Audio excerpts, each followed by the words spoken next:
Hi friends, বকেয়া DA তো এখনও আদায় হলো না এবং ফাইনাল যে রায় সেটা সুপ্রিম কোর্টে এখনও রিজার্ভ রাখা হয়েছে। এই আবহে পশ্চিমবঙ্গের যে প্রশাসনিক ইতিহাস তাতে এক নজিরবিহীন অধ্যায় রচনা করে ৩ বছর পূর্ণ করল সংগ্রামী যৌথ মঞ্চের আন্দোলন। মূলত কয়েকটি বিষয় নিয়ে কিন্তু তারা দাবি তুলছেন। পেনশন, অবসরপ্রাপ্তদের যে ন্যায্য পেনশন প্রদান এবং বদলি নীতি সংক্রান্ত যে জটিলতা তার সমাধান করতে হবে।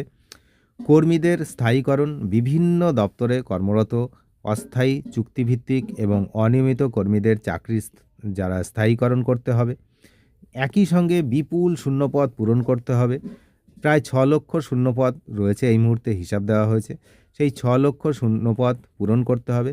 সবচেয়ে গুরুত্বপূর্ণ বিষয় হচ্ছে এই যে বকেয়া যে মহার্ঘ ভাতা সেটা তো দেওয়া হচ্ছে না, তার সঙ্গে নতুন পে কমিশন সেটা চালু করার বিষয় রয়েছে। তারপরে একই সঙ্গে যে কালকের যে আন্দোলন, তার গুরুত্বপূর্ণ বিষয় হচ্ছে এই আন্দোলনের অংশীদার হয়েছেন অঙ্গনারী কর্মীরা। তাদের অভিযোগ, রাজ্যে এই মুহূর্তে ১ লক্ষের বেশি পদ খালি রয়েছে।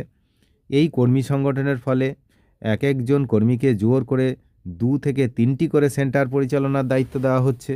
এর বিনিময়ে কোনো অতিরিক্ত পারিশ্রমিক পাচ্ছেন না। কয়েকদিন আগে আপনারা দেখলেন যে আশা কর্মীরা তারা কলকাতা অচল করে দিয়েছিলেন। তো এই একাধিক দাবি কিন্তু রয়েছে এই মুহূর্তে। বকেয়া ডিএর সঙ্গে সঙ্গে একাধিক অন্যান্য দাবি কিন্তু এই মুহূর্তে রয়েছে, যে এখনও পর্যন্ত ডিএ আদায় হলো না। প্রায় ৪০,০০০ কোটি টাকা ডিএ রয়েছে বাকি। তো এই আবহে মূলত সংগ্রামী যৌথ মঞ্চের আহ্বায়ক ভাস্করবাবু তিনি কিছু গুরুত্বপূর্ণ বক্তব্য রেখেছেন, যে এই রাজ্য প্রাতিষ্ঠানিক দুর্নীতির অন্ধকার তার চাদরে ঢাকা পড়েছে। সেই চাদরটাকে সরিয়ে পশ্চিমবঙ্গকে দুর্নীতিমুক্ত করতে পারি কিনা সেই চেষ্টা আমরা করছি।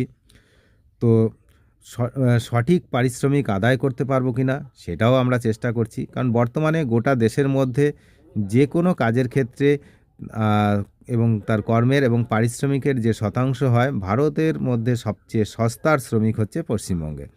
কেন্দ্রীয় সরকারের বিভিন্ন লেবার ডিপার্টমেন্টের যে সমীক্ষা তাতে উঠে এসেছে এরকম তথ্য। তো লড়াই চলছে। রাজ্যের যে ৬ লক্ষ শূন্যপদ সরকারি দপ্তরে পড়ে রয়েছে, কোনো নিয়োগ হয়নি। নিয়োগ হলেও সেখানে দুর্নীতি হয়েছে।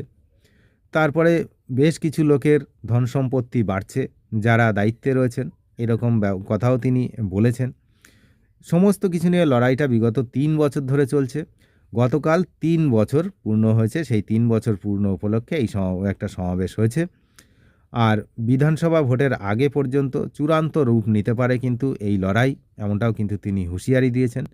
পাশাপাশি বকেয়া প্রসঙ্গে তিনি বলেছেন, ডিএ বকেয়া প্রসঙ্গে সুপ্রিম কোর্টে যে মামলা চলছে সেই মামলাটা কিন্তু বর্তমানে বকেয়া ডিএ যেটার পরিমাণ রয়েছে তার সঙ্গে কিন্তু আরও রয়েছে যে ডিএ হলো গত রোপার যে বকেয়া মহার্ঘ ভাতা, তো সেটার পরিমাণ রাজ্য সরকার যা হিসেব দিয়েছিল ৪০,০০০ কোটি টাকা, বর্তমানে যে পরিমাণ ডিএ রাজ্য সরকার কর্মচারীদের না দিয়ে টাকা বাড়িয়েছে এবং তার পরিমাণ প্রায় ২০,০০০ কোটি টাকা, যে টাকা কিন্তু দেওয়া হয়নি।